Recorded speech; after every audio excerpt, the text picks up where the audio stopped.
To Sumathi சமையல். நம்ம வீடியோவை பார்க்குறதுக்கு முன்னாடி நம்ம சேனலை சப்ஸ்கிரைப் பண்ணுங்கள், பக்கத்தில் இருக்க பெல் பட்டனை ப்ரெஸ் பண்ணுங்கள். இது பாருங்கள், தாளிச்ச தோசைங்க இது பேர். இது உடனடி தோசைன்னு சொல்லுவாங்க. இது தோசை, தாளிச்ச தோசை. இது எப்படி செய்கிறதுன்னு வாங்க வீடியோக்குள்ளே பார்க்கலாம். இப்போ தான் அரைச்சிருக்கோம். இட்லி மாவு தோசைக்கு இட்லிக்கு அரைச்சாக்கா நம்ம நாளைக்கு தானே ஊற்றுவோம். புளிக்கலை அப்படின்னா அது கொஞ்சம் டேஸ்ட் வராதுன்னு சொல்லுவோம் இல்லையா.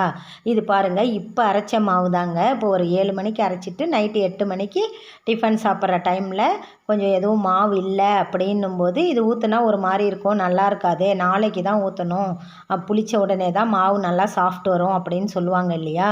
ஆனால் இது நான் இப்போ அரைச்ச மாவுங்க. இதில் எப்படி ஈஸியாக தோசை டேஸ்ட்டாக பண்ணுறதுன்னு சொல்கிறேன் பாருங்கள். தோசைக்கல் வச்சுடுங்க. 1 ஸ்பூன் அளவு எண்ணெய் விட்டுக்கோங்க. கொஞ்சமாக கடுகு போட்டுக்கோங்க. சும்மா இத்தினோண்டு கடுகு போட்டுக்கோங்க. ஒரு தோசைக்கு இது ஒரு தோசைக்கும் நம்ம தாளித்து தாங்க ஊற்றணும். 2 கடலைப்பருப்பு 2 உளுத்தம்பருப்பு போட்டுக்கோங்க. இதில் அந்த எண்ணெயிலேயே லைட்டாக ஃப்ரை பண்ணிக்கோங்க. ஒரே ஒரு காஞ்ச மிளகாயை 4 பீஸாக கிள்ளி போட்டுக்கோங்க. கொஞ்ச நேரம் இதில் இப்படி கலந்தீங்கன்னாக்கா அந்த மிளகா அந்த பருப்பு எல்லாமே நல்லா ஃப்ரை ஆகிடும். கடுகும் வெடிச்சிடுங்க.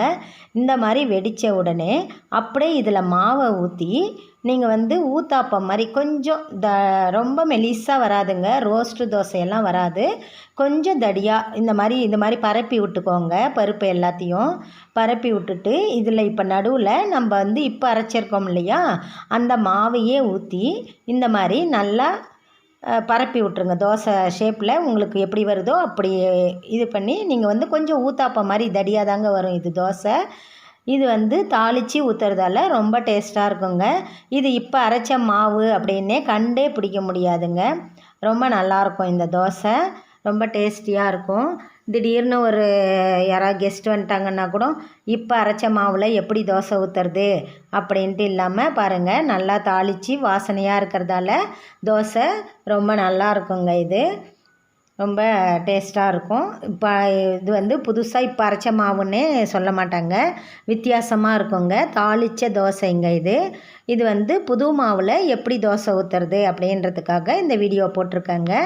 இது எப்படி இருக்குன்னு பாருங்கள். இந்த மாதிரி ட்ரை பண்ணுங்கள், ஃபீட்பேக் சொல்லுங்கள். உங்களுக்கு பிடிச்சிருந்தா சப்ஸ்கிரைப் பண்ணுங்கள், பக்கத்தில் இருக்க பெல் பட்டனை ப்ரெஸ் பண்ணுங்கள், ஷேர் பண்ணுங்கள், லைக் பண்ணுங்கள், கமெண்ட் பண்ணுங்கள். தேங்க்யூ.